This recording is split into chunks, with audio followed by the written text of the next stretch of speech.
आज हमारा टॉपिक है स्क्रू थ्रेड और फास्टनर। स्क्रू थ्रेड क्या है? देखिए, किसी भी सिलेंड्रिकल जॉब पर, किसी भी सिलेंड्रिकल पीस पर अंदरूनी या बाहरी सतह पर कटे हुए रीज यानी गुना को स्क्रू थ्रेड कहते हैं। अगर स्क्रू थ्रेड बाहरी सतह पर कटा हुआ है तो उसे बोल्ट के नाम से जानेंगे, और थ्रेड अंदरूनी सतह पे कटा हुआ है, किसी सिलेंडर के अंदरूनी सतह पे कटा हुआ है, तो उसे हम नट के नाम से जानते हैं। तो नट और बोल्ट के बारे में आप लोग ध्यान रखिएगा कि अगर सिलेंडर के बाहरी सतह पे गुना कटा हुआ है तो उसे बोल्ट कहेंगे, और अगर अंदरूनी सतह पे कटा हुआ है तो उसे नट कहेंगे। ठीक है, वैसे हम परिभाषा दे देते हैं इसे। किसी भी सिलेंडर के अंदरूनी या बाहरी सतह पे कटे हुए रीज को स्क्रू थ्रेड कहते हैं। ठीक है, इसका प्रयोग क्या प्रयोग है हमारे मशीन के युग में? इसका तो बहुत सारे प्रयोग हैं, जैसे गति परिवर्तन करना। गति परिवर्तन करने का मतलब ये है कि मशीन के किसी पार्ट्स को मशीन के दूसरे स्थान तक ले जाने के लिए गुना यानी स्क्रू थ्रेड का प्रयोग होता है। और भी हैं, जैसे भार उठाने के लिए जैक जिससे गाड़ी को ऊपर उठाया जाता है। तो वहाँ भी गाड़ी जब ऊपर उठती है तो उसके लिए गुना का ही प्रयोग होता है। गुना पे चलते हुए गाड़ी को ऊपर उठाया जाता है। और एक जगह प्रयोग आप लोग ध्यान दिए होंगे, माइक्रोमीटर में। माइक्रोमीटर का भी जो सिद्धांत है वह नट और बोल्ट के सिद्धांत पर कार्य करता है। आपको पहले ही बताया जा चुका है कि माइक्रोमीटर नट और बोल्ट के सिद्धांत पर कार्य करता है। तो वहाँ भी माप लेने के लिए स्क्रू थ्रेड का ही प्रयोग किया जाता है। स्क्रू थ्रेड पर ही आपका थिम्बल चलता है स्पिंडल के साथ, तो आपका माप लिया जाता है। तो बहुत सारे प्रयोग हैं जो कि हमारे आधुनिक युग में स्क्रू थ्रेड का महत्व होता है। बहुत सारी बातें हैं। स्पेशल प्रयोग के बारे में जान लीजिए। फास्टनर की तरह स्क्रू थ्रेड का प्रयोग फास्टनर की तरह किया जाता है। फास्टनर अर्थात जुड़ना। फास्टनर का अर्थ होता है जुड़ना। तो फास्टनर की तरह, जैसे दो या दो पार्ट्स को आपस में जोड़ना है, दो या दो पार्ट्स को, उससे अधिक पार्ट्स को आपस में जोड़ना है, तो वहाँ पर स्क्रू थ्रेड का प्रयोग करेंगे। अर्थात नट या बोल्ट के प्रयोग से दो पार्ट्स को आपस में हम लोग जोड़ देते हैं। बोल्ट लगाते हैं, बोल्ट लगाने के बाद नट उसमें टाइट करते हैं तो आपका ये दो पार्ट्स आपस में जुड़ जाता है। तो जोड़ने वाला जो साधन होता है उसे हम फास्टनर के नाम से जानते हैं। फास्टनर आपकी किताब में भी होगा, आप ध्यान से देख लीजिएगा। फास्टनर अगर बोर्ड होता तो हम लिखकर बताते हैं। ठीक है, दूसरा है गति परिवर्तन के लिए। स्क्रू थ्रेड की सहायता से गति को परिवर्तन किया जाता है। जैसे लेथ मशीन का लीड स्क्रू दाएं और बाएं व्हील पर स्थित होता है।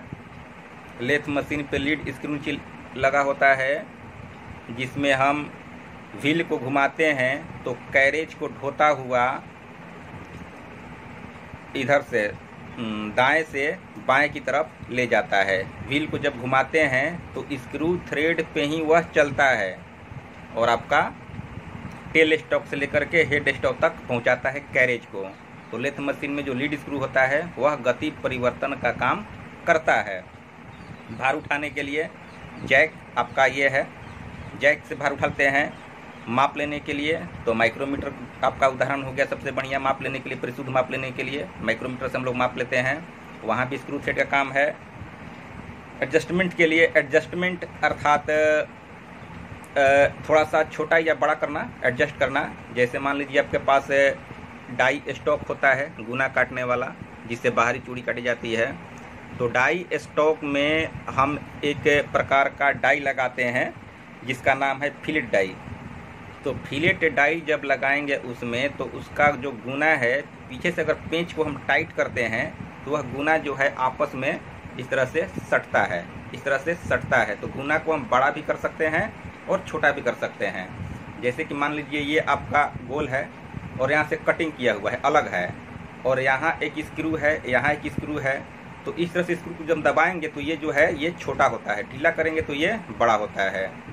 तो ये आपके फिलेट डाइक का एक उदाहरण है जिसमें हम एडजस्ट करते हैं स्क्रू थ्रेड को। ठीक है, इतनी बात समझ में आ गया। स्क्रू थ्रेड की परिभाषिक शब्दावली का अर्थ ये हुआ कि स्क्रू थ्रेड में कितने पार्ट्स होते हैं, सबका अलग अलग क्या नाम है। आपके पास हम चित्र कल भेजे हुए हैं, उस चित्र को आप ध्यान से देखिए और समझिए। परिभाषिक शब्दावली में सबसे पहला होता है बाहरी चूड़ियाँ अर्थात किसी सिलेंडर के बाहरी सतह पे कटा हुआ जो चूड़ी होता है उसे हम बाहरी थ्रेड के नाम से जानते हैं, बाहरी चूड़ियाँ के नाम से जानते हैं, जैसे बोल्ट। दूसरा, अंदरूनी चूड़ियाँ। किसी भी सिलेंडर के अंदरूनी सतह पर, किसी भी सिलेंडर के अंदरूनी सतह पर कटे हुए रीछ को अंदरूनी चूड़ी कहते हैं, जैसे कि नट में अंदरूनी चूड़ी होता है और बोल्ट में बाहरी चूड़ी। तीसरा है, आप चित्र में देखिए, मेजर डायामीटर। मेजर यानी सबसे बड़ा वाला डायामीटर। यह स्क्रू थ्रेड का सबसे बड़ा व्यास होता है। व्यास यानी कि डाया, सिलेंड्रिकल है तो उसका व्यास ही होगा, बड़ा व्यास होता है। बाहरी चूड़ियाँ जैसे बोल्ट में इसको आउटसाइड डायामीटर, बाहरी चूड़ियाँ में बोल्ट में हम लोग इसे आउटसाइड डायामीटर के नाम से जानते हैं, और अंदरूनी चूड़ी नट में इसको फुल डायामीटर के नाम से जानते हैं। बाहरी चूड़ी को किस नाम से, आउटसाइड डायामीटर, और अंदरूनी चूड़ी में फुल डायामीटर के नाम से इसको जानते हैं। चौथा है माइनर डायामीटर। चित्र में देखिए माइनर डायामीटर कहाँ है। स्क्रू थ्रेड का सबसे छोटा डायामीटर होता है, यह थ्रेड का सबसे छोटा व्यास होता है। बाहरी चूड़ी बोल्ट में इसको कोर या रूट डायामीटर के नाम से जानते हैं।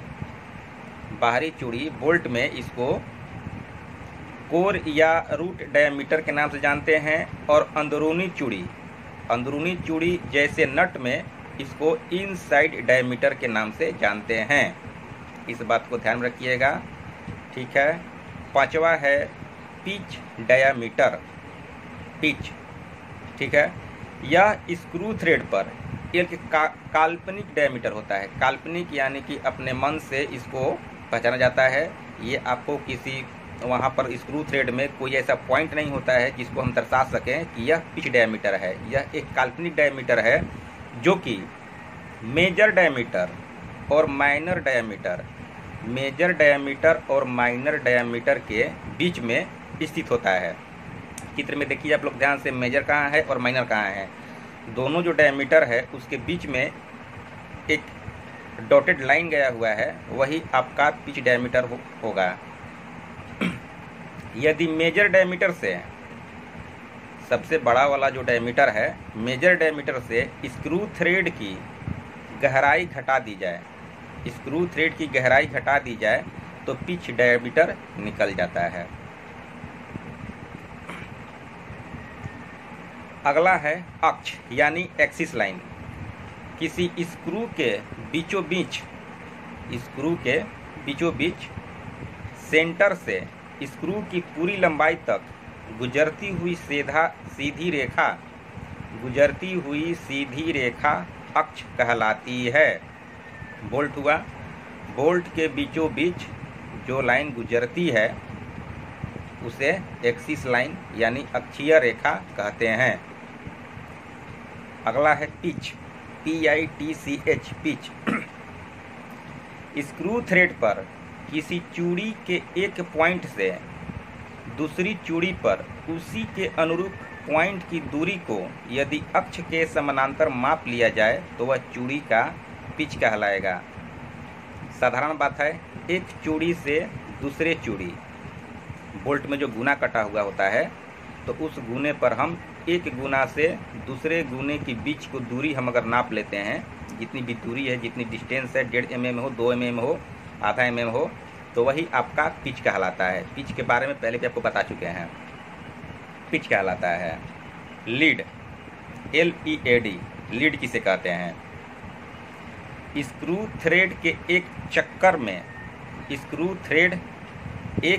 में जितनी दूरी तय करती है वह उसकी लीड कहलाती है। अर्थात जैसे मान लीजिए आपके पास कोई बोल्ट है, बोल्ट पर हम नट चढ़ाते हैं, तो लीड की गणना कैसे होगी?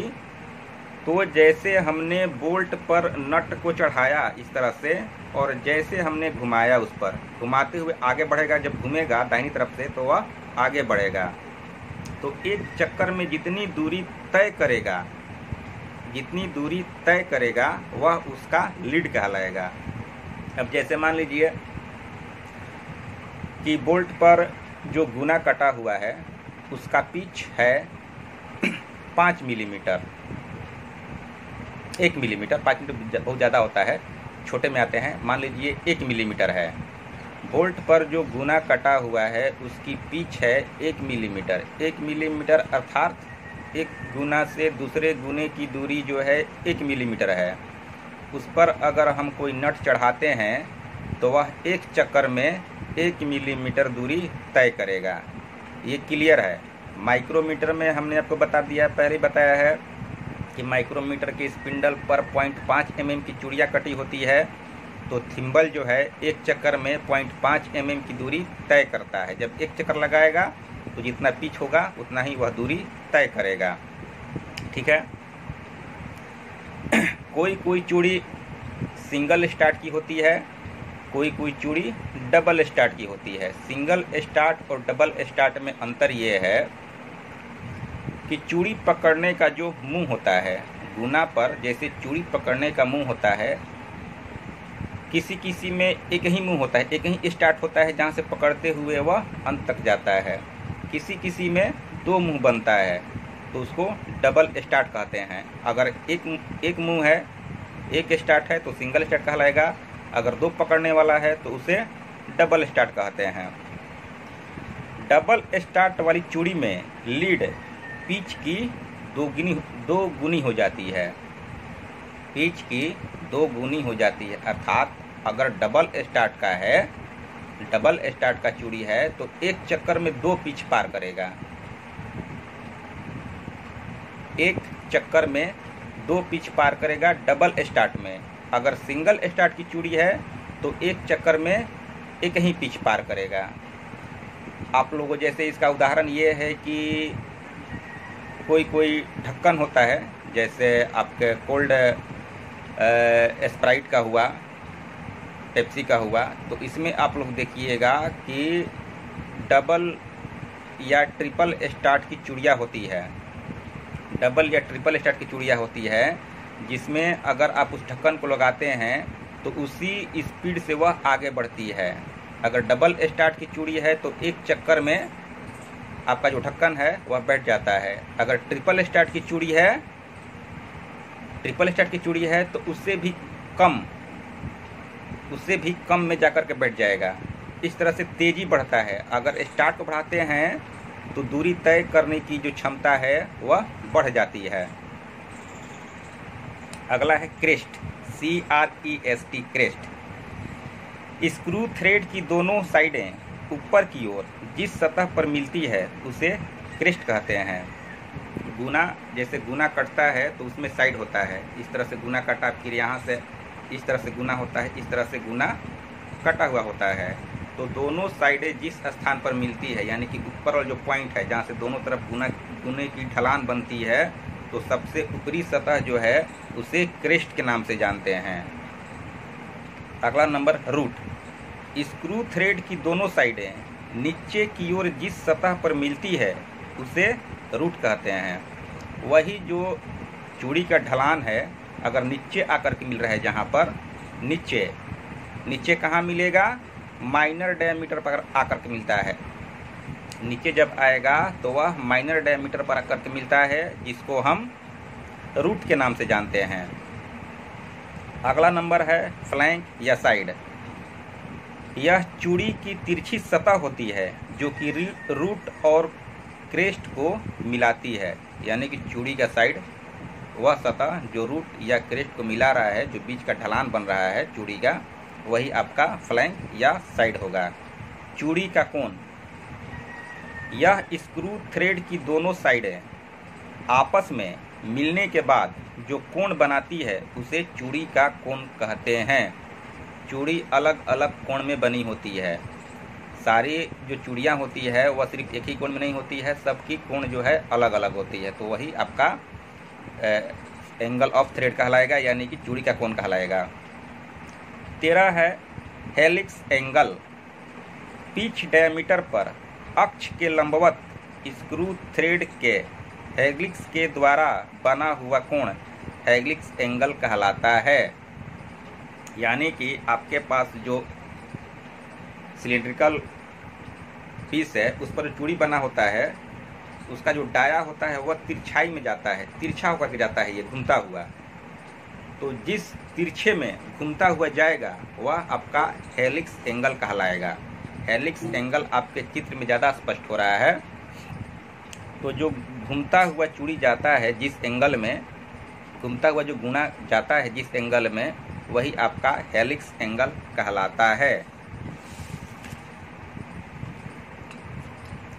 चूड़ी की गहराई।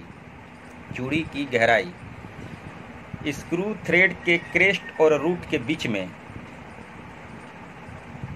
स्क्रू थ्रेड के क्रेस्ट और रूट के बीच की दूरी को यदि अक्ष के लंबवत माप लिया जाए तो वह चूड़ी की गहराई कहलाती है। क्रेस्ट और रूट के बीच की जो दूरी होती है, रूट और क्रेस्ट, रूट जो है ऊपर नीचे जो दूरी होती है वह अगर लंबवत माप लिया जाए तो वह चूड़ी की गहराई कहलाती है। इन सारी बातों को आपके पास हम इससे पहले एक चित्र भेज चुके हैं परिभाषिक शब्दावली का, ठीक है, उसको ध्यान से पढ़िएगा, देखिएगा।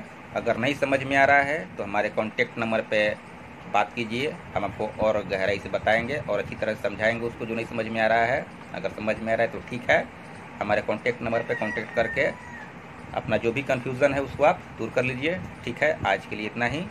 Thank you.